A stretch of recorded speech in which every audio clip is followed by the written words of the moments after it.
ระบบลูกแก้วเวทมนต์นั้นเปิดแล้วระบบตัวนี้จะเพิ่มความเก่งให้มากน้อยแค่ไหนสมควรที่จะเก็บใบโคเวอร์ทองไว้แลกหรือไม่แลกแล้วจะเก่งขึ้นเยอะหรือไม่เห็นผลหรือไม่เดี๋ยวเราลองไปดูกันเลยนะสำหรับคุณผู้ชมที่กำลังมองหาร้านรับเติมเกมราคาถูกปลอดภัยไม่รีฟันเปิดบริการตลอด 24 ชั่วโมงเติมถูกเติมไวผมขอแนะนำร้านจอนชาวไร่เลยนะครับสำหรับวันนี้ระบบลูกแก้วเวทมนต์เนี่ยก็ได้เปิดเป็นที่เรียบร้อยแล้วอย่างที่คุณผู้ชมเห็นในเซิร์ฟเวอร์ไทยเลยว่า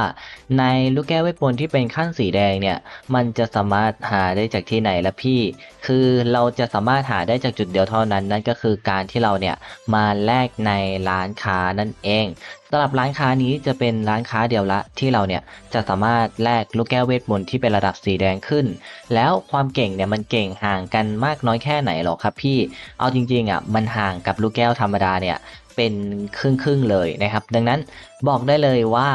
มันจะเป็นอะไรที่ห่างชันมากสำหรับคนที่ไม่มีกับคนที่มีเนี่ยคือมีความแตกต่างแน่นอนอย่างเช่นเนี่ยให้เปรียบเทียบเลยกรณีที่คุณผู้ชมจะแลกในส่วนของลูกแก้วเวทมนต์เนี่ยให้มันตรงสายนะครับถ้าจะมาแลกเป็นสีแดงเนี่ยมันจะมีการรีเซ็ตตลอดและในรอบหนึ่งที่มันเข้าเนี่ย1 ชิ้น2 ชิ้น3 ชิ้นนะครับ4 ชิ้น5 ชิ้น6 ชิ้น7 ชิ้น8 ชิ้นต่อรอบหนึ่งนะครับแล้วพอมันหมดเวลาถึงวันพฤหัสปุ๊บเนี่ยมันจะมีการเปลี่ยนให้เราเป็นชุดใหม่อีก8 อันดังนั้นไม่ต้องกลัวว่ามันจะมีอยู่แค่นี้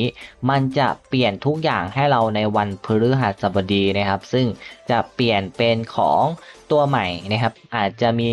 มาอันที่เราไม่ต้องการในรอบนี้รอบหน้ามีเปลี่ยนใหม่ก็ได้เจออันที่เราเนี่ยได้แบบจ้องไว้หรือตรงสายกับเรานั่นเองมันก็จะมีพวกโจมตีอะไรเนี่ยสกิลเหมือนกันทุกอย่างแต่ในส่วนของการได้รับหรือว่าโบนัสเอฟเฟกต์ที่เพิ่มขึ้นมานั้นแตกต่างกันเป็นเท่าตัวนะก็คือในลูกแก้วเวทมนต์ระดับสีแดงเนี่ยเราไม่สามารถที่จะไปหาได้จากที่ไหนเลยเราจะสามารถแลกได้จากใบโคเวอร์เท่านั้นและเมื่อเราแลกสกิลที่ตรงสายมาแล้วความเก่งเนี่ยมันห่างกับขั้นสีทองเนี่ยเป็นเกือบครึ่งเลยอย่างเช่นนะฮะให้เปรียบเทียบว่าเราไม่ได้สนใจตัวสีแดงเลยนะแต่เราเนี่ยมีสีม่วงสีทองแล้วให้ลองนับดูว่าสีม่วงห่างกับสีทองเนี่ยเพียงแค่นิดหนึ่งเท่านั้นนะครับไม่ได้ห่างกันมากเลยนะก็คือเนี่ยอย่างคลิ160ถ้าเป็นสีม่วงแล้วถ้าเราแบบบูสต์ไปอีกชั้นหนึ่งล่ะเป็นสีทองก็เพิ่มมาอีกแค่30แต้มเท่านั้นก็เพิ่มมาอีกแค่30แต้มเท่านั้นจากดาเมจคลิ16%นะครับพอไปเป็นระดับสีทองก็เป็น19%แต่ทีเนี้ยถ้าเราบูสต์ไปได้นะครับเป็นตัวลูกแก้วเวทมนต์ระดับสีแดงเนี่ยมันห่างกันแบบเยอะมากปกติมันห่างแค่30ใช่ไหมแต่อันเนี้ยมันห่างถึง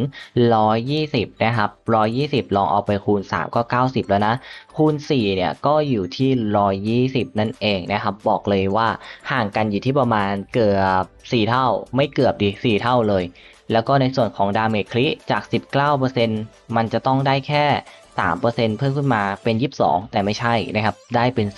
31%ดังนั้นไอ้ลูกแก้วเนี่ยมันมีการเพิ่มความเก่งให้กับคุณผู้ชมเนี่ยได้แบบเยอะแน่นอนทีนี้มันจะมีข้อเสียอย่างหนึ่งนะครับข้อเสียได้เปรียบนะก็คือลูกแก้วเวทมนต์เนี่ยถ้าเราได้เล่นในทีมนั้นๆอ่ะคุ้มกว่าจริงนะครับแต่ว่า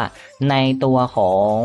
ปีศาจเนี่ยมันใช้ได้หมดไงทุกโหมดแต่ทีเนี้ยลูกแก้วเวทมนต์อ่ะเราจะต้องเลือกสกิลใดสกิลหนึ่งที่เราแบบได้ใช้แบบทุกทีมที่เราตั้งอาจจะเอาสกิลเนี่ยที่ได้ใช้นะครับทั้งทีม1มังกรตัวที่1และมังกรตัวที่2แบบเนี้ยไอแบบนั้นนะถึงจะคุ้มกว่าแต่ถ้าคุณผู้ชมเล่น2ทีมแล้วคุณผู้ชมใส่เป็นลูกแก้วเวทมนต์แบบโจมตีเนี่ยทั้ง2ชิ้นเลยทั้ง2อันเนี่ยบอกเลยว่าคุ้มกว่าของตัวปีศาจแน่นอนแต่ว่าถ้าเล่นได้ทีมเดียวเนี่ยมันจะไม่ค่อยคุ้มแล้วก็ไอโหมดกิจกรรมบางโหมดที่มันไม่ได้ใส่พวกตัวสัตว์ไปเนี่ยมันจะไม่ค่อยคุ้มนะอันนี้พูดก่อนเนาะแต่ในเรื่องการ PVP อะไรที่จัดทีมตีบอสเนี่ยลูกแก้วเวทมนต์นะครับถ้าเป็นระดับสีแดงแล้วห่างกันหลายชั้นเลยดังนั้นเนี่ยมันคุ้มกว่าตัวปีศาจนะถ้าเราได้แบบว่าเอาไปใส่ให้เล่นได้กับทุกทีมหรือทุกทีมที่เราเล่นอยู่นั้นได้ใส่ลูกแก้วเวทมนต์ที่เป็นระดับสีแดงนั่นเองแล้วในส่วนของตัวลูกแก้วเวทมนต์ที่เป็นระดับสีแดงเนี่ยมันเขียนว่าปลดล็อกตามเงื่อนไขนะครับแล้วเราเนี่ยจะได้ปลดล็อกตรงนี้ซึ่งผมคาดการณ์ว่ามันน่าจะสามารถ เอาลูกแก้วที่อยู่ในสายเดียวกันน่ะมาใส่ได้นะอันนี้คือผมคาดเดาเฉยๆเนาะเพราะว่ามันเขียนไว้ว่ามันจะต้องมีการปลดล็อกก่อนแต่ก็ไม่รู้ว่ามันปลดล็อกยังไงหรือว่าเราแค่ปลดล็อกแล้วเป็นสีแดงปุ๊บไอช่องพวกนี้ถึงจะปลดล็อกให้เราได้เพราะว่ามันยังล็อกอยู่นะครับไอช่องพวกเนี้ยมันล็อกคือเราน่าจะต้องทำให้เป็นสีแดงก่อนแล้วไอช่องพวกเนี้ยจะสามารถปลดล็อกได้แล้วทีเนี้ยมันจะให้เราใส่อะไรก็แค่นั้นแหละอาจจะเป็นหินรูนอะไรที่เกี่ยวกับลูกแก้วนะครับหรือจะเป็นลูกแก้วที่อยู่ในสายเดียวกันเอามาใส่ก็ได้ดังนั้นมันต้องลุ้นเอาว่ามันจะมีระบบอะไรแฝงด้วยคือมันได้ความคุ้มหลายส่วนเลยนะส่วนที่หนึ่งเลยก็คือเราได้รับในส่วนของสกิลที่มีความห่างชั้นกับระดับสีทองเนี่ยค่อนข้างเยอะมากๆนะครับยิ่งเราได้ใช้หลายทีมยังไงก็คุ้มค่าละแค่จุดเดียวแต่ทีเนี้ยมันยังมีในส่วนของตัวสกิลที่เป็นเอฟเฟกต์เสริมด้วยอย่างเช่นการที่เราได้รับมาผมว่าน่าจะต้องปลดล็อกมันก่อนแหละแล้วมันก็จะปลดล็อก4ช่องเนี้ยให้เราได้ใส่แต่ในการใส่เนี่ยมันจะใช้เป็นหินรูนหรือว่าอะไรเนี่ยต้องคอยดูอีกทีนึงเซิร์ฟเวอร์นอกเพิ่งเปิดนะครับต้องรอท็อปเซิร์ฟเวอร์เนี่ยเขาแลกกันก่อนว่ามันจะเป็นยังไงบ้างพอเขาแลกมาปุ๊บเขาไปทำอะไรกับไอ้4ช่องนี้บ้างนั่นเองนะคุณผู้ชมผมเองเนี่ยก็คือแบบรู้แค่ว่าสกิลมันดีกว่าระดับสีทองก็แค่นั้นนะครับและดีกว่าแบบเยอะเลยแต่ผมไม่สามารถรู้ได้เลยว่าไอ้4ช่องที่ปลดล็อกมาแล้วหรือได้สกิลระดับสีแดงมาแล้วเนี่ยมันเอาไปใส่อะไรนะครับอาจจะเป็นเอฟเฟกต์เสริมพวกรูนระบบตัวใหม่หรือจะเป็นตัวการอัพอะไรก็ว่ากันไปนะครับแต่ผมคิดว่าในช่อง4ช่องเนี้ยน่าจะเป็นตัวเสริมแกร่งของตัวลูกแก้วเวทมนต์นี่แหละนะครับดังนั้นเนี่ยก็จะเป็นประมาณนี้เลยราคาแพงไหมนะครับก็อยู่ที่60ใบโคเวอร์นะคุณผู้ชมถ้าถามว่าแพงไหมผมคิดว่าค่อนข้างดีนะครับไม่ได้แพงมากเกินไปพอเราแลกอันนี้หมดก็ได้แล้วก็มาแลกมันแต่ผมคิดว่าถ้ามันเจอสกิลที่ตรงสายเนี่ยผมจะต้องเล่นก่อนคือมันมีเทคการเล่นแบบดีๆง่ายๆก็คือทีม1ทีม2มันต้องเล็งสกิลที่เราได้ใช้เหมือนกันอย่างเช่นสกิลพวกนี้เนี่ยมันก็จะมีนะสกิลที่เป็นแบบตามสายนะครับเนี่ยเห็นไหมมันก็จะมีสกิลที่แบบจำกัดตามสายสามารถแลกได้เหมือนกันนะทุกสกิลมีหมดนะคุณผู้ชมมันจะรีเซ็ตให้เราสัปดาห์ละ8สกิลนะครับก็สามารถที่จะมาดูได้ว่ามันจะมีอะไรที่ตรงสายกับเราบ้างหรือเปล่านะครับอะไรประมาณเนี้ยแล้วอีกอย่างหนึ่งคือถ้าให้คุ้มๆอ่ะผมคิดว่ามันค่อนข้างง่ายถ้าเราไปเลือกสกิลลูกแก้วเวทมนต์เนี่ยที่มันได้เล่นทั้งทีม1ทีม2อย่างเช่นเราเล่นมังกรน้ำเงินเราเล่นเป็นมังกรกระดูกเนี่ยเราเล่นแบบโจมตีสักอันหนึ่งอ่ะให้แรกเน้นที่โจมตีก่อนถ้าคุณผู้ชมเลือกโจมตีเป็นกายภาพมันจะเปลี่ยนได้ยากนะดังนั้นเลือกเป็นโจมตีดีกว่าถ้าจะเลือกจริงๆนะครับ